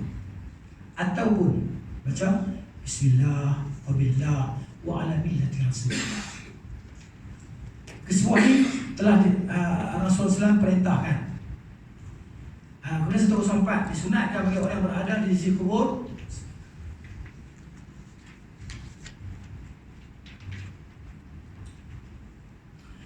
untuk menaburkan tanah sebanyak 3 kali dengan kedua-dua belah tangannya setelah lahat ditutup. Sunat ambil tanah ya, setiap orang 3 kali. Lepas tu tembus lah. Mula-mula tu nanya 3 kali. Sebelum dah timbul lah. Berdasarkan hadis Abu Hurairah radhiyallahu anhu, anna Rasulullah sallallahu alaihi wasallam shalla ala janazatin. Rasulullah salat ke atas satu jenazah, thumma utiya bil mayyit. Kemudian dibawa dengan satu jenazah. Fahatha alaihi min qibali ra'sihi thalathan. Nabi ambil tanah ni letak dalam kubur tadi dan terus belah kepala dia 3 kali. Kemudian yang 105 disunatkan untuk melakukan beberapa perkara selepas selesai proses pengebumian. Pertama, kubur ditinggikan sedikit daripada bumi dengan kadar lebih kurang sedikit dan jangan diratakan. Ini supaya dapat dibezakan. Maka ia dijaga dan tidak dihina. Anak tak boleh kubur, tak boleh pijak kudan. Ini berdasarkan hadis Jabir radhiyallahu anhu. Anna Nabi sallallahu alaihi wasallam ulhida lahu lahdun wa nusiba alaihi al-labinu nasban. Nabi Islam diletakkan dibuat lahat untuk dia dan diletakkan di atasnya batu-batu tadi untuk tutup jenazah Nabi Islam. Wa rufi'a qabruhu fi al-ardi nahwan min shibrin. Ditinggikan kubur Nabi Islam lebih kurang sedikit lah. Sekarang kita tak tahu nak ubah jalan kubur kan, sebab di konkret kan, berapa lapis kan, 3 lapis kan konkret, tak tahu macam mana kan, rata ataupun dah 1000 tahun lebih dah kan, macam mana ubah kan. Kemudian yang kedua dibuat bonggol kubur bagi tinggi. Berdasarkan ini mesti lebih kuat sedikit lah. Berdasarkan hadis Sufyan bin Tammar, dia berkata, ra'aitu qabra Nabi sallallahu, aku melihat kubur Nabi sallallahu wa qabra Abi Bakr wa Umar musannaman, dan kubur Abu Bakar dan Umar berbonggol. Ya. Tapi lama-lama kubur ini turun kan, dia mendak. Yang ketiga, meletakkan tanda dengan batu atau seumpamanya supaya orang yang meninggal dunia dalam kalangan keluarganya dapat dikebumikan di kawasan itu juga. Ini berdasarkan hadis Abu Talib bin Abi Wada'ah radhiyallahu anhu, dia berkata, lamma mata Uthman bin Maz'un, ketika Uthman bin Maz'un meninggal dunia, ukhrija bi janazatihi, maka dibawa keluar jenazah dia, fadufina, dan dikebumikan. Fa'amara Nabi sallallahu alaihi wasallam rajulan ay ya'tiyahu bihajar. Nabi suruh seorang sahabat ambil batu satu rumah dia. Falam yastati' hamlahu, sahabat dia cuba nak angkat tapi tak larat nak angkat. Batu berat noh. Faqama ilaiha Rasulullah sallallahu alaihi wasallam. Maka Rasulullah pergi. Wa hasara an dhira'ihi, Nabi buat macam ni, menyisingkan 2 lengan bajunya. Hasara zira'i, lengan. Kemudian qala al-Muttalib, kata al-Muttalib ni yang riwayat ini, qala alladhi yukhbiruni, berkatalah oleh orang yang cerita kepada aku, an Rasulullah sallallahu, tentang Rasulullah sallallahu itu, ka'anni anzuru ila bayadi zira'i, seolah-olahnya aku melihat kepada putihnya 2 lengan Rasulullah sallallahu alaihi wasallam hina hasara anha, ketika Nabi menyingsing lengan bajunya. Thumma hamalaha, Nabi angkat batu tadi, kuat. Nabi orang gagah dalam keadaan tak larat, lapar, letih, ambil batu ikat di perut, perang azab kan. Sahabat-sahabat pun satu sekeping batu ikat di perut, nak pergi betul tulang belakang, nak buat kerja, lapar. Tapi terang tu noh, kita mana lagi batu lapis perut kita besar, lapis batu apa Ni. Nabi 3 batu, 3 pengong. Kiri kanan tegak, ikat. Sahabat sekali yang Nabi lapang, Nabi getir ni. Tu pun Nabi SAW pukul batu, kelai batu tadi. Pakai mi'wal tu kan, mi'wal ni hak besi, hak katok batu tu. Pukul apa, pemecah batu tu. Sahabat pakai ketuk tak boleh. Ketuk tak boleh, kalau ketuk tak pecah. Tak jadi apa batu ni. Nabi SAW kata, ana nazil, saya turun. Parit tak? Apa nak gali parit, dia gali parit ada batu halang. Macam mana? Nak pecah batu tak larat juga. Nabi kita saya turun. Mau sedang halai. Kan? Nabi kita kan? Diberikan kepada Nabi, diberikan kepada aku perbendaharaan Kisra Parsi. 3 kali Nabi halai itu. Gagah, kuat. Tapi kalau Nabi sedikit pun sekali ganda. Kita jemaah 30 orang. 37 kali 2. Kali 2. Sahabat main dekat ni, pasang. Bahang panas Nabi SAW. Kan? Demam 2 orang Nabi. Ya. Hadis belum masalah kan? Jadi Fawadu' Nabi angkat batu tadi, maka Nabi meletakkan di sisi kepala Uthman bin Mad'un. Uthman bin Mad'un ni saudara susu. Saudara susu bagi Nabi SAW. Dan Nabi kata, ata'allamu biha qabra akhi, supaya aku boleh tahu ini kubur saudara aku. Wa adfinu ilaihi man mata min ahli, dan aku nak kebumikan di sini juga siapa yang mati daripada kalangan keluarga aku, dekat kubur Uthman bin Maz'un radhiyallahu anhu. Yang keempatnya, sikit. Boleh tahan tak rumah?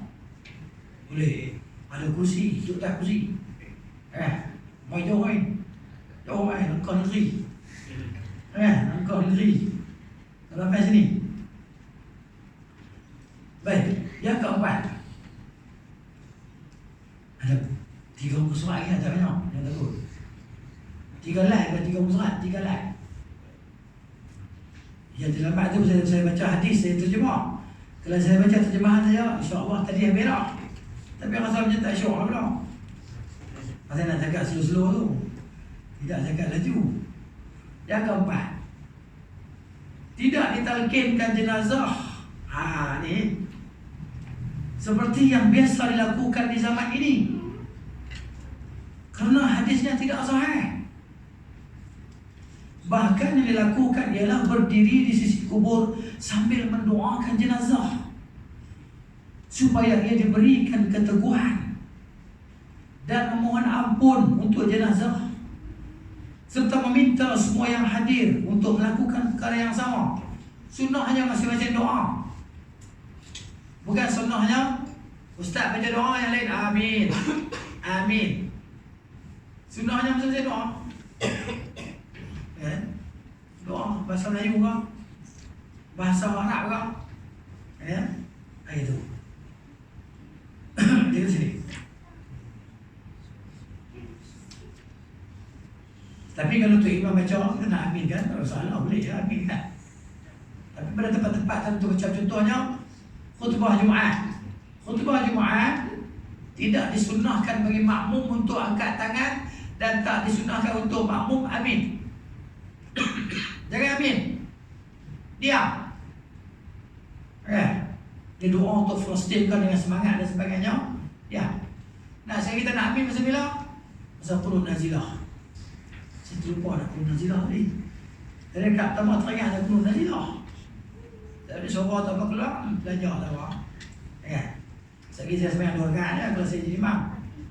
Tentu ada jadi imam boleh tak saya jadi makmum? Boleh lah, tuan-tuan baca turun nazilah, saya aminkan. Baik.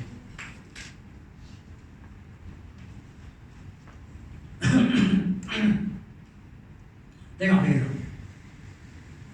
Ini berdasarkan hadis Uthman bin Affan radhiyallahu anhu, dia berkata, "Kana Nabi sallallahu alaihi wasallam idza faragha min dafn al-mayyit Nabi bila selesai daripada mengebumikan mayat, waqafa alaihi, Nabi berdiri di atasnya, diri. Faqala, Nabi kata, istaghfiru li akhikum, mohonlah pengampunan untuk saudara kamu ini. Jadi Nabi suruh kita masing-masing doa. Nabi tak baca doa kemudian sahabat aminkan. Tak. Nabi kata apa? Doa pengampunan untuk kawan kamu ni. Ya Allah, ampunkanlah kawan kamu. Ampunkanlah ya Allah. Allah ampunkanlah ya Allah. Jauhkanlah dia daripada sisa buruk. Ya Allah, selamatkan dia. Doa dengan ikhlas, sungguh-sungguh hati, Allah akan makbul doa kita. Dan Nabi kata, wasalu, dan mintakan lahu untuknya at-tathbit, keteguhan. Pasal apa? Pasal nak jawab soalan daripada yang menakutkan. Malaikat main tadi muka nakir, dia mari dengan suara macam halilintar. Nabi kata, fa innahu al-ana yus'alu, sekarang dia sedang disoal. Nabi kata sedang disoal 3 soalan kubur. Yang ke 106, boleh untuk duduk di sisi kubur, boleh semasa proses pengebumian, dengan tujuan memberi peringatan kepada orang yang hadir mengenai kematian. Kita tahu, Ustaz, kita sekirah atau kita sendiri, kita sekirah. Assalamualaikum warahmatullahi, tuan-tuan hadirin sekalian, semoga dirahmati Allah. Sekarang kita sedang melaksanakan proses pengebumian saudara kita yang telah meninggalkan kita, ya, dan pergi ke alam baka dengan membawa apa yang dia bawa bersamanya daripada pahala. Dan semoga Allah Ta'ala ampunkan dosa daripada kita. Cerita, peringatkan, bagi peringatan kepada keluarga kita, kawan-kawan kita. Tak payah nak, Ustaz, Ustaz nak pergi buat sekirah di kubur ni. Kita hantar diri, apa masalah dia? Cerita kita sihat dia. Sihat dia. Tak payah nak Ustaz, Ustaz tak ada. Kita lah jadi Ustaz. Cerita ke anak-anak kita. Hampa tengok orang cakap pasal kita, betul tak? Hampa tengok ni, hampa tengok ni. Ni buat apa ni? Kan, hampa dah kemudian ada tadi dah. Cerita dengan nada yang keinsafan tadi kan. Cerita diri lah ke anak kita, ke adik abang kita, abang-abang sekalian. Tengok, lepas ni siapa pula kita ni? Buah dah bahasa kita, apa masalah dah? Tak payah nak karang bahasa khutbah. Ya. Jadi orang faham untuk orang insaf.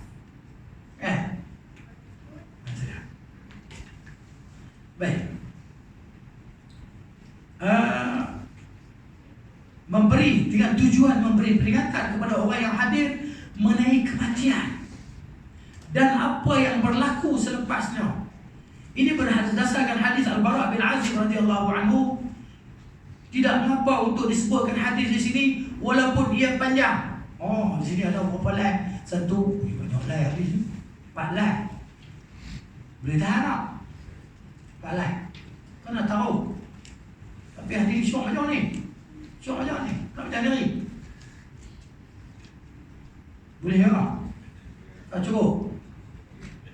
Boleh. Saya tanya dulu. Kan? Okey. Tengok kan? Kerana padanya terdapat bimbingan, motivasi dan peringatan yang menakutkan. Beliau selalu menceritakan. Saya nak baca, kalau saya baca Arab dengan terjemah sendiri, lambat sikit. Baca terjemah terbaik kan? Baca terjemah terbaik. Tak larat tu.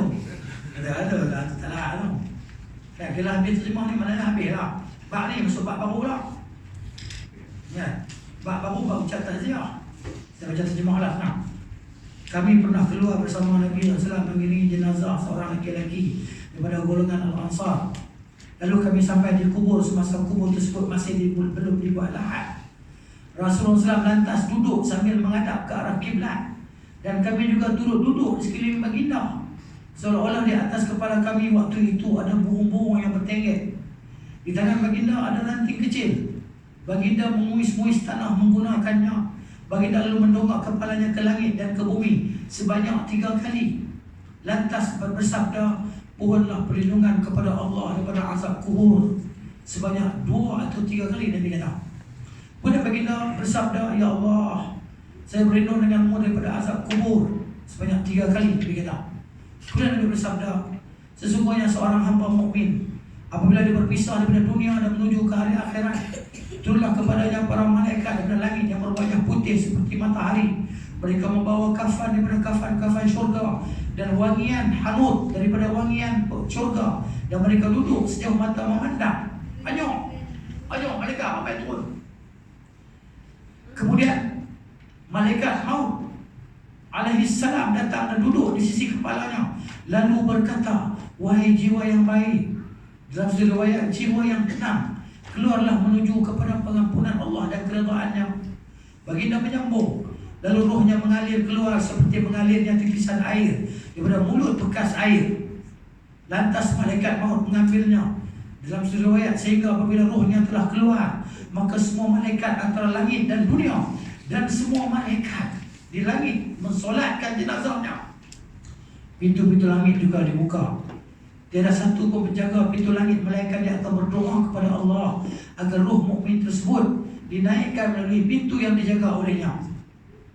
Apabila malaikat maut mengambil rohnya, maka mereka ini para malaikat yang bersama-samanya ketika itu tidak membiarkannya berada di tangan malaikat maut itu walau sekelip mata. Mereka terus mengambilnya dan mengkafankannya dengan kafan itu dan mewangikannya dengan wangian tersebut. Itu yang dimaksudkan oleh firman Allah. Apa nama? Dalam ayat surah Al-An'am ayat 247. Malaikat tadi, jangan ayat dia, kita baca ayat ayat sini. Allah SWT kata, kita baca di bawah ni, tak ingat ayat. Ni, bisa ditolongkan ya. Ayat muka surat. Mana tadi? Ayat muka surat. Ni. Fulmu yatim. Tawaffathu rusuluna wa hum la yufarritun. Mana pendek ayat dah. Ya kan? Jadi para malaikat kami akan mencabut nyawanya dan mereka tidak melalaikan kewajipan-kewajipan mereka. Keluar daripadanya bauan yang harum semerbak, seharum wangian yang terharum di atas muka bumi. Baginda menyambung lagi, mereka membawanya naik. Tidaklah mereka membawanya melintasi sekumpulan malaikat, melainkan para malaikat tersebut akan bertanya, ruh siapakah yang wangi ini? Mereka menjawab, si fulan bin si fulan, dengan sebaik-baik nama yang mereka memanggilnya semasa di dunia. Sehinggalah mereka sampai dengannya ke langit dunia. Lalu mereka minta dibukakan pintu langit dunia untuknya. Lalu pintu tersebut dibuka untuk mereka.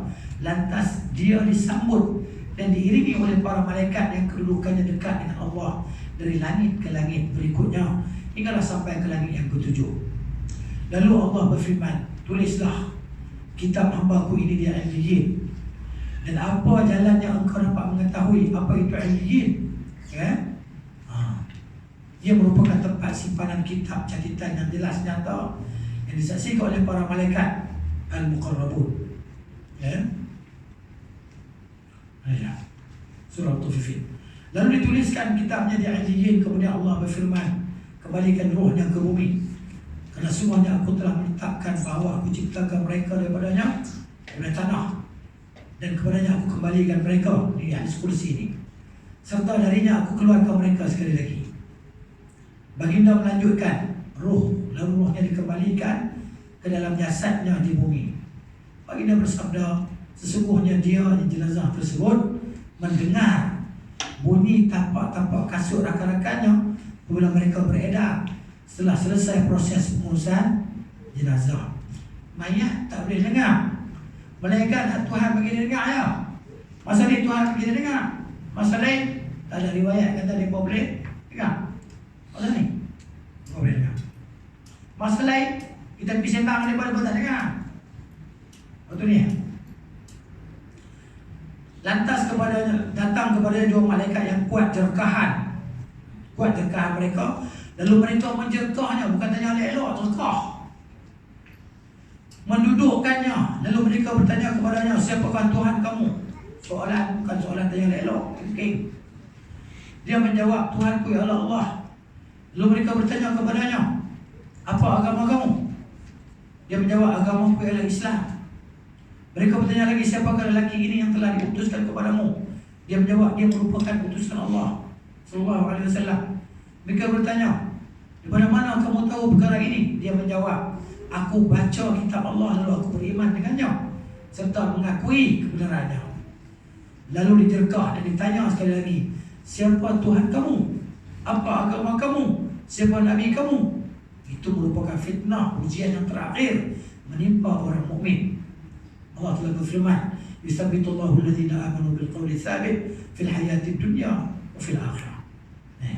Allah meneguhkan orang beriman dengan ucapan yang teguh pada kehidupan dunia.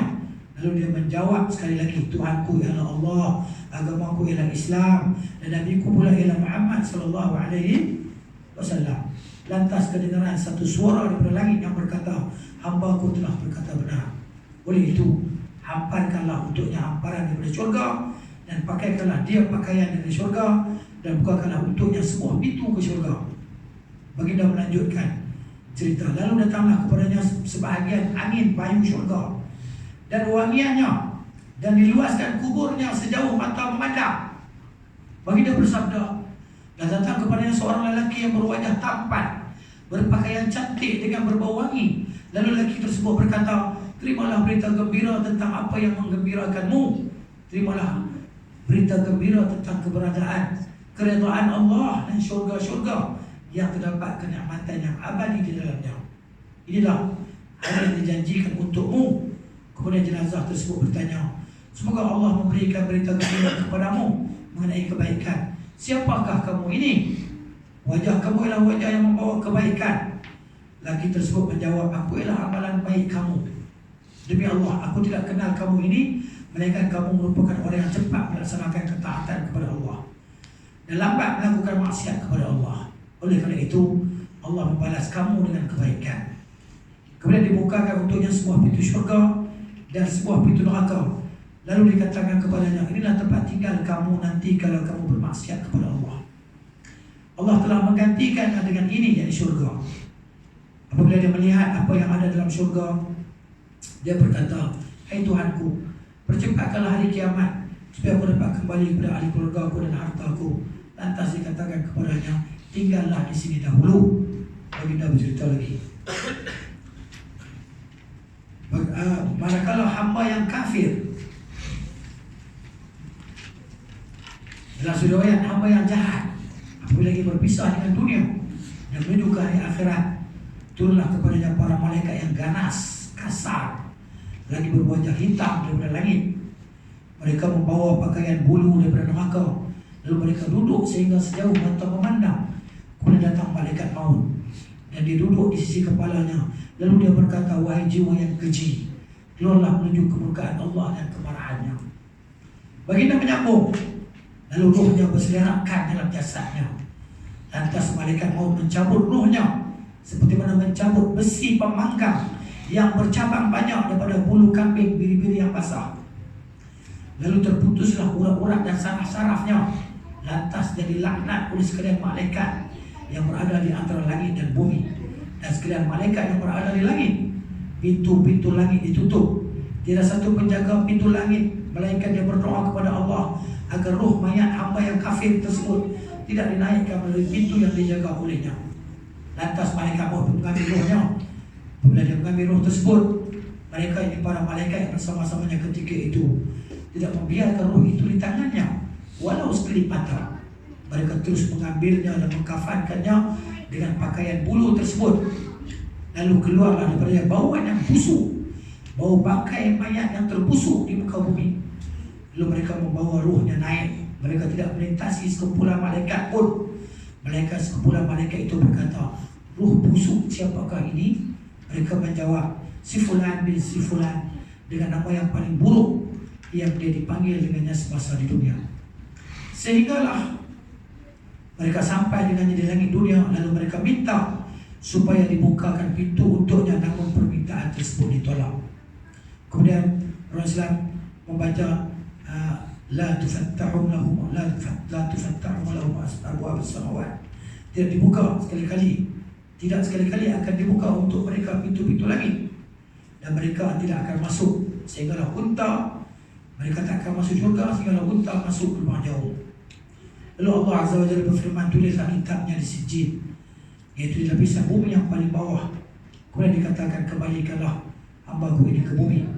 Karena sungguhnya Aku telah menetapkan bahawa Aku menciptakan mereka daripadanya, dan kepadanya Aku kembalikan mereka. Serta darinya Aku keluarkan mereka sekali lagi, lalu dicampakkan ruhnya begitu saja. Kemudian baginda membaca, wa man yusyrik billahi, barang siapa yang menyekutukan Allah, faka'annama kharra minas sama'i, maka seolah dia jatuh dari langit. Fatakhtifu at-tayr, disambar oleh burung atau diterbangkan oleh angin ke tempat yang jauh, lalu dikembalikan ruhnya ke dalam jasadnya. Baginda bersabda, sesungguhnya dia benar-benar mendengar bunyi tapak kasut rakan-rakannya apabila mereka beredar setelah selesai proses pengurusan jenazah. Datang kepadanya dua malaikat yang kuat jerkahan mereka, lalu mereka menjerkahnya, mendudukkannya dan bertanya kepadanya, siapakah Tuhan kamu? Dia menjawab, saya tak tahu. Bukan gelak dah. Bukan gelak. Ni macam terkejut dah. Lalu mereka bertanya, apa agamamu? Dia jawab, saya tak tahu. Lalu mereka bertanya, siapa laki-laki ini yang telah diutuskan kepada kamu semua? Lalu dia tidak diberi petunjuk pada nama laki-laki itu. Lantas dikatakan, lelaki itu ialah Muhammad. Lalu dia berkata, saya tak tahu. Saya cuma dengar orang ramai menyebutnya saja. Baginda melanjutkan cerita. Lantas dikatakan, kamu ni tahu pun tidak, baca pun tidak. Lalu kedengaran satu suara daripada langit yang mengatakan, dia telah berdusta, maka hamparlah hamparan untuknya daripada neraka, dan bukalah untuknya sebuah pintu ke neraka. Lalu datanglah kepadanya haba dan angin panas dari neraka, serta disempitkan kuburnya sehingga bersilang tulang dan tusuknya. Dan datang kepadanya seorang lelaki yang berwajah bodoh, berpakaian buruk dan berbau busuk. Lalu dia berkata, terimalah berita gembira tentang apa yang menyakitimu. Inilah hari yang dijanjikan untukmu. Lantas dia bertanya, semoga Allah memberikan berita gembira kepadamu mengenai keburukan. Siapa kamu? Wajah kamu wajah yang membawa keburukan. Lalu dia menjawab, akulah amalan buruk kamu. Demi Allah, aku tak kenal kamu, melainkan merupakan orang yang lambat melaksanakan ketaatan kepada Allah dan cepat bermaksiat kepada Allah. Oleh itu Allah membalas kamu dengan keburukan. Kemudian Allah mengutuskan satu malaikat yang buta, pekak dan bisu, yang memegang penukul besi yang besar. Kalaulah gunung dipukul dengan penukul tersebut, sudah tentu gunung itu hancur menjadi tanah. Lantas malaikat tersebut memukulnya, hamba yang kafir itu, dengan sekali pukulan sehingga dia jadi tanah. Kemudian Allah kembalikan semula seperti mana keadaan asalnya. Lalu malaikat itu memukul lagi dengan sekali pukulan. Lantas dia pun menjerit dengan satu jeritan yang didengari oleh segala sesuatu kecuali jin dan manusia. Kemudian dibukakan untuknya sebuah pintu neraka dan dibentangkannya sebahagian hamparan neraka. Lantas dia berkata, Tuhanku, janganlah kiamat. Kemudian sikit, satu koin, harus mengeluarkan jenazah daripada kubur kerana tujuan yang dibenarkan oleh syarak. Seperti jika dia dikebumikan sebelum dimandikan dan dikafarkan, boleh keluar balik jasad dia tadi. Serta seumpamanya, ini berdasarkan hadis Jabir bin Abdullah, dia kata Rasulullah pergi ke kubur Abdullah bin Ubay, ketua munafikan. Setelah dia dimasukkan dalam kuburnya, lalu baginda menyuruh supaya mayatnya dikeluarkan. Lalu baginda meletakkannya di atas kedua lutut baginda dan meludahkan sedikit air liurnya kepadanya dan memakaikan jubah baginda. Jabir berkata, dan baginda mensolatkan mayatnya. Allah lebih mengetahui. Dia, Abdullah bin Ubay, pernah memakaikan Abbas, salai kamis. Yang ke-108, nas labak ni, tidak dianjurkan untuk seorang menggali kuburnya sendiri sebelum dia meninggal dunia. Jangan diberi kubur, kerana semuanya Nabi SAW tidak pernah melakukannya, dan tidak juga para sahabat baginda. Tambahan pula, seorang hamba tidak tahu di mana dia akan mati. Jika dia melakukannya sebagai persiapan untuk mati, maka persiapan itu adalah dengan melakukan amalan soleh, bukan beli kubur. Bukannya dengan menggali kubur sendiri sebelum meninggal dunia. Demikianlah yang disebutkan dalam kitab Al-Ikhtiyarat Al-Ilmiyah oleh Syekhul Islam Ibn Taymiyah rahimahullahu ta'ala. Wallahu ta'ala a'lamu bis-shawab. Panjang hadisnya. Kalau saya nak syarah, memang saya nak syarah. Bisa jangan beritahu Ibu Habib. Ya. Kemudian nanti insya-Allah ucap takziah lah. Ini express. ETS. Ada soalan? InsyaAllah kan? Amin ya. Kena dengan dalam grup WhatsApp tu. Contohnya kita ucap takziah. Orang tu pun ni contohnya ni dalam grup tu tak ada pun ni yang bersengkuk. Contoh Mahathir lah. Kita ucap takziah nak bagi tak siapa. Banyak orang buat betul tu. Saya rasa Tak sunnah. Sunnah ni kalau dia memang khusus tu dia. kalau ada anak dia dalam grup tu okey lah kalau sampai. Ni tak ada siapa dia tajuk takziah. Takziah kepada orang. Takziah diucap kepada orang yang ditujukan ucapan takziah. Takziah ni maksudnya ucapan bagi semangat, motivasi lah. Sokongan kita pada dia. Kan? Ahsanallahu azaakum. Bagi tu juga yang bila kita ucap salam dalam grup tu, Assalamualaikum warahmatullahi wabarakatuh. Baik tu boleh selamat pagi. Kalau grup tu ada non-Muslim mungkin boleh diterima. Tapi bila kita pun selamat pagi seolah-olah kita mengatakan ucapan Allah Ta'ala tu tak sempurna lagi, dah tambah lagi. Dia hanya memadai Assalamualaikum dia. Selamat pagi, ni pagi ya, selamat. Itu ada banyak kawan kita pada tu lah. Selamat pagi Malaysia. Pagi ya, selamat. Assalam, sejahtera. Sejahtera ke atas kamu semua. Ya. Allah kami ambil salam kita. Assalamualaikum. Waalaikumsalam warahmatullahi wabarakatuh. Jangan. Rahmat Allah jangan lah. Sebab dia orang kafir ni rahmat Allah. Salam tak apa. Waalaikumsalam. Kata engkau ke sejahteraan wal hidayah boleh sambung. Dan hidayah petunjuk. Boleh ya. Tapi bila jumpa dia jangan mulakan bagi salam. Jumpa bagi salam kita tak apa. Gitu. Ya. Dalam duduk atas kubur orang. Bukan duduk atas kubur orang Jangan duduk bertengger atas kubur orang ni Nabi larang. Ada hadis larangnya. Maksudnya kalau terbakar baju aku duduk atas besi panas, terbakar baju aku kena kulit, aku lebih sukai daripada duduk di atas kuburan. Tak boleh duduk atas kubur orang. Kan di kubur ni ada pembacaan kuburan. Ada dipanggil apa? Kepuk kan? Kepuk dilarang. Jangan buat. Tapi kalau buat kita duduk lah selesa tadi kan. Selesa jangan. Tak boleh. Haram. Duduk jangan duduk atas kubur. Antara kubur. Duduk antara kubur. Bukan atas kubur. Boleh. Jangan duduk atas kubur. Duduk atas kubur orang sebelah. Tapi hari ni ramai orang jahil. Tak tahu apa kan. Tak tahu. Dipijak kubur. Tak boleh. Tak boleh. Dia mati kuburan orang Islam. Tapi sekarang ni perkuburan nampak lebih tersusun. Dulu selera tak kan. Sekarang nampak dia tu. Ustaz, saya ada pengalaman satu masjid kat sini. Kubur dia tu, memang dia tu. Tapi laluan di antara laluan untuk usul mayat Tak ada. kena langkah kubur. Oh ya bang. Antara kubur dengan kubur ni dia tangan kubur penuh. Jadi yang lapang tepi atas kubur ni kali kubur tu. Buat lama-lama orang banyak macam tu. Nampak macam mana? Terpaksa. Ya. Hatta fattaqullaha mastata'tum. Takwalah setakat kita mampu. Kita macam kita boleh buat kan. Tapi sebagai kubur ada jalan khas. Dia jalan khas kan. Lebih baru banyak buat. Lebih bagus dia buat tersusun kan. Jadi dia susul semula, setengah kubur ni susul semula. Susun semula. Dia tengok dua dekat jalan tengah tu, sulit satu. Dia tampur ni tanah tinggi 1 meter.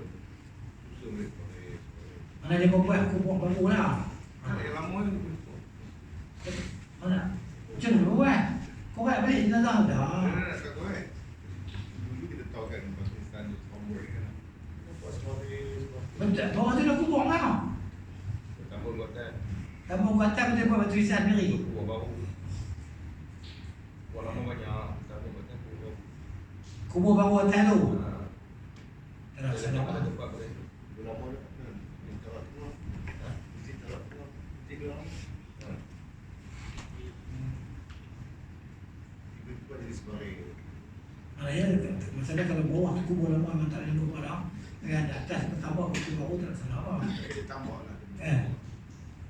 Masa bertindak kan, kalau tempat dah tak ada kan. Ya. Saya dengar Rasulullah dikapankan dengan jumpa bayi dia sayang, bayi favorite. Mana apa yang dia pakai itu? Maknanya sahabat-sahabat mereka mandikan Nabi Islam di atas pakaian itu, dan mereka bungkus Nabi Islam dengan pakaian yang mereka mandikan tadi kan. Ya. Jadi boleh fikir macam mana kan, kita mesti mencoba bab mandi jenazah tu kan. Macam mana kita nak buat, adakah nak ditanggalkan baju Nabi Islam sebagaimana kita tanggalkan mayat-mayat, pakaian mayat-mayat kita kan. Maka tak tahu kata tiba-tiba dia terlena semua bawang lah. Dengar semua di Johor tu kata mandikan Nabi Islam dengan pakaian-pakaian dia. Kafan kena dengan pakaian-pakaian. Tak ada kata yang dipasang dipakaikan kepada Nabi satu baju yang Nabi suka pakai semua. Tak ada banyak sebut macam tu. Ni dalam ni Nasruddin Al-Albani Sahih, hadis sahih yang 3 volume 2 tak salah dia sebut itu. Dia tak ada jumpa kan. Ini hari kasar dia punya. Ada ni ada lagi satu Betul. Itu asal. Dia kata ni. Bila kita lalu kubur orang bukan Islam, Betul. dia kata nampak ke semuanya janji Allah tu benar kamu. Dah, yang terlalu perkuburan orang kafir ni, Nabi SAW lalu di kubur kafir, Nabi kata apa? La'natullahi alaikum wa ahrakum bin nar. La'nat Allah ke atas kamu dan Allah Ta'ala bakar kamu dengan neraka. Bila Nabi lalu kubur orang Islam, Nabi kata, Assalamualaikum diyara qaum mu'minin wa inna insyaallah bikum lahiqun. As'alullah lana wa lakum al-afiyah. Nabi salam. Yang bukan Islam tu memang ada orang tu. Ada. Yang kita asal ni kita ada kasar. Cik, kasar terjemahan. Kalau asal tak ada terjemahan. Ada. Indonesia, Pustaka Imam Syafi'i dulu. Satu ketika dulu, dan saya pernah mengajar kita tu. Kita asal. Satu jilid lah tapi tepat. Satu jilid lah. Yang disebut 3 jilid itu sifat solat kot. Kan ada. Ni hadis sahih volume 1 2. Yang kita asal ke? Kan Islam bahasa Melayu lah. Bahasa Tak. Indonesia. Bahasa Indonesia. Macam ni. Ahmad Imam Syafi'i yang baru ni kan? Dia pun tak ada dah, tak cetak dah. Saya dapat satu jilid tu. Sekali tu yang dia cetak, saya tak tahu pasal apa dia pun tak cetak dah. Saya pernah dulu, tak tahulah, lebih kurang dah 10 tahun lepas, saya mengajar buku tu. Dan pernah habis khatam buku tu. Apa nama? Satu jilid lah terjemahan. Saya ada yang kitab bahasa Arab tapi jilid juga lah.